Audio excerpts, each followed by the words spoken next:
મોટા હોર્ડિંગ્સ લગાવવાનો છે ને બહુ આતુરતાથી રાહ જોવાતી હોય છે ઘણીવાર, કારણ કે મોટા હોર્ડિંગ્સ ત્યારે જ લાગતા હોય છે તમે કંઈક મેળવ્યું હોય તો. અને અમે મેળવ્યા છે નાના કાપરા રઘુનાથપુરી બાપુના આશીર્વાદ, અને એ આશીર્વાદ રૂપી અહીંયા આવતા પગપાળા માયના ભક્તો માતાજીના મા અંબાના ચરણમાં જ્યારે સ્પર્શ પોતાનું નતમસ્તક ઝુકાવવા માટે પહોંચતા હોય છે, એમને અમે આવકારવા માટે એક હોર્ડિંગ્સ લગાવ્યું છે. પરંતુ આ હોર્ડિંગ્સના પણ કંઈક સપના હોય છે. અશોકભાઈ, કેવું ફીલ થાય છે જ્યારે મોટા હોર્ડિંગ્સ આપણા લાગ્યા છે? ખરેખર આમ જિંદગીમાં કંઈક એવું લાગે છે કે કંઈક સારું કર્યું છે, એમ કે કંઈક પ્રગતિ, એટલે કે કોકનો આશીર્વાદ, જ્યારે આશીર્વાદ ફળે ને ત્યારે જ તમારું કંઈક જિંદગીમાં કંઈક પડાવ સારો બનતો હોય છે.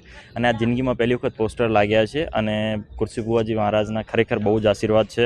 એમાં લખુમાં જહુમાના, અને કે આ સ્ટેજ પર આપણા ભલે નાના પોસ્ટર છે જે બી છે, પણ એક બહુ જ મારી જાત માટે મારે ગર્વની વાત છે કે મારું કંઈક નામ આવ્યું છે, મારા માટે કંઈક લાગ્યું છે. અશોકભાઈ, ગઈકાલે આ હોર્ડિંગ્સ લાગ્યા અને ત્યારબાદ સોશિયલ મીડિયામાં આના ફોટા પણ વાયરલ થયા. જે આપણા ચાહકો છે એ લોકોએ એમ કે તમારા મોટા મોટા પોસ્ટર લાગ્યા છે, ત્યારે એક ફિલિંગ અંદરથી એવું હતું કે ખરેખર જીવનમાં કંઈક સારું કર્યું છે. એ રાઈટ વસ્તુ છે. અને હું એઝ અ કેમેરામેન છું, એઝ અ બ્લોગર છું, તો ઓલવેઝ હું બેકએન્ડ રહેતો હોઉં કેમેરાની. અને માતાજીના આશીર્વાદથી હું કાપરા ત્યાં વ્લોગિંગ ચાલુ કર્યું, અને આજે આ માતાજીની અંબાજીના પ્રગટમાં હું વ્લોગિંગ કરી રહ્યો છું અને બાઇટ લઈ રહ્યો.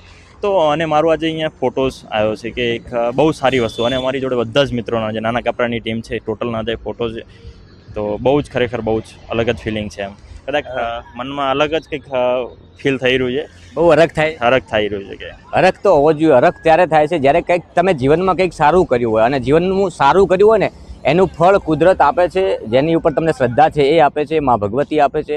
અમે વિશેષ કાર્ય કર્યું હતું નાના કાપરાની અંદર, નિસ્વાર્થ ભાવે, કોઈ પણ સ્વાર્થ વગર, અને એનું પરિણામ છે અમને માં લાખો જહુના અને રઘુનાથપુરીના સદાય આશીર્વાદ અમારી ઉપર વરસતા રહેશે, અમને વિશ્વાસ છે.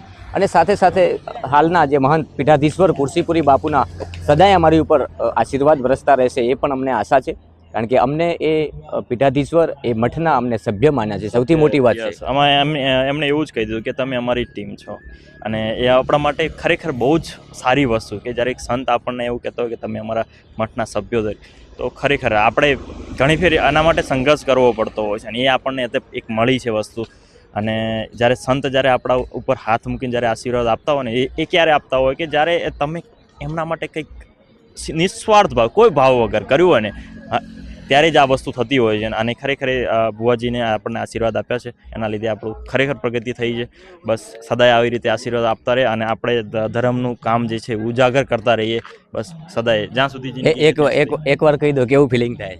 ખરેખર ગદગદી રહ્યું છે, મજા આવે છે ખરેખર.